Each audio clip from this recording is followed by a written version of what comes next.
La historia ha demostrado que Geoffrey Keyes, el hombre encargado por el ejército británico de llevar a buen puerto la misión de secuestrar o acabar con la vida del general Rommel, bautizado como el Zorro del Desierto, no fue la mejor elección.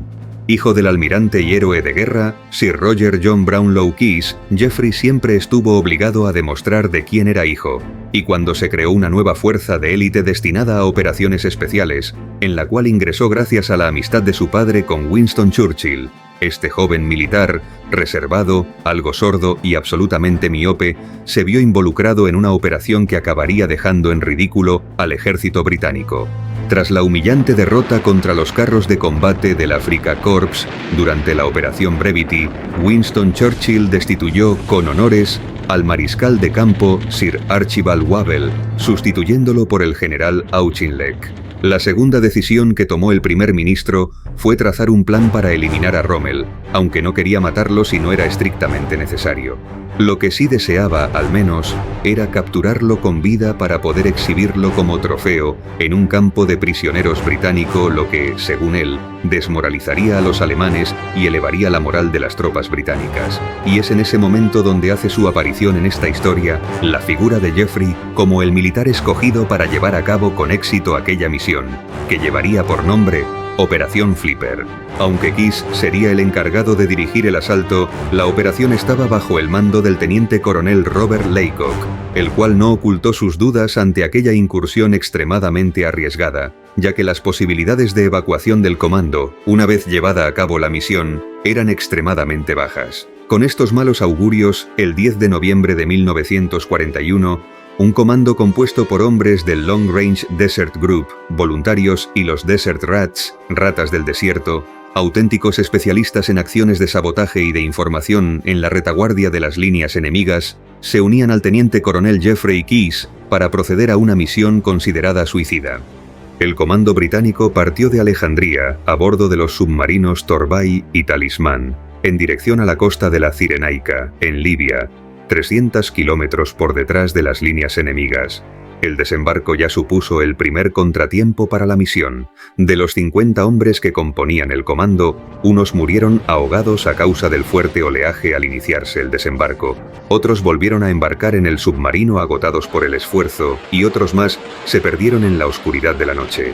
En total, 30 hombres lograron reunirse en la orilla para iniciar una misión que ya empezaba a complicarse debido al poco tiempo del que disponían, puesto que Flipper tenía que coincidir con el inicio de la Operación Crusader, fijada para la noche del 17 al 18 de noviembre, y cuyo objetivo era evitar a las fuerzas blindadas alemanas en la frontera egipcio-libia y aliviar de esta manera el asedio alemán a la ciudad de Tobruk. Así pues, revisado de nuevo el plan, los miembros del comando se dividieron en dos grupos. Uno se encargaría de cortar las comunicaciones alemanas y el otro, al mando del propio Keyes, el capitán Campbell y el sargento Terry, se ocuparía de secuestrar o, en caso necesario, asesinar al general Rommel. El grupo fue sorprendido por una partida de árabes armados con fusiles italianos, que les ofrecieron información a cambio de recibir un pago con moneda italiana. Uno de los árabes los condujo hasta el pretendido cuartel general de Rommel, que se hallaba en la antigua prefectura de Beda Litoria, actual Baida, en la región libia de la Cirenaica, un lugar lleno de oficiales de alto rango. O eso les hicieron creer. La noche del 17 al 18 de noviembre, y bajo una intensa lluvia, el comando se encontraba ya en sus posiciones para iniciar el asalto definitivo al cuartel general alemán. El grupo de Keyes se dirigió a la puerta principal y la golpeó con los nudillos. El capitán Campbell, que hablaba un perfecto alemán, solicitó entrar. Uno de los centinelas abrió rápidamente creyendo que se trataba de algún compañero, y en aquel momento Campbell le deslumbró con su linterna y el sargento Terry le asestó una puñalada, pero con tan mala suerte que la hoja solo le rasgó la chaqueta. El centinela empezó a resistirse y a gritar sin parar, así que Campbell tuvo que dispararle. Los británicos acababan de perder el elemento sorpresa.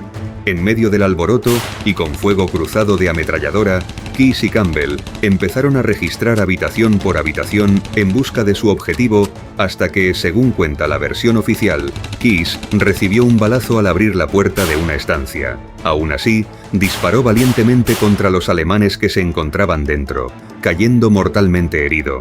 Otras fuentes dicen que fue herido por fuego amigo. Mientras Case era atendido, Campbell recibió un balazo en una pierna y dio órdenes a Terry de que reagrupara a todos los hombres y que arrojasen todas las granadas que tuvieran por las ventanas. Tras abandonar el edificio para reunirse con el resto del comando, Campbell tuvo que ser llevado por sus compañeros a lo largo de casi 30 kilómetros hasta la playa y por un terreno escarpado. Al final la misión fue un auténtico desastre. De los 32 miembros de la Fuerza Especial que empezaron la misión, tan solo 2 lograron llegar con vida a las líneas británicas tras una durísima marcha a través del desierto que se prolongó durante más de un mes. El resto perdió la vida o fueron capturados. El edificio que se había convertido en el objetivo del comando resultó ser la sede del cuartel general logístico que el ejército alemán tenía emplazado en Beda Litoria.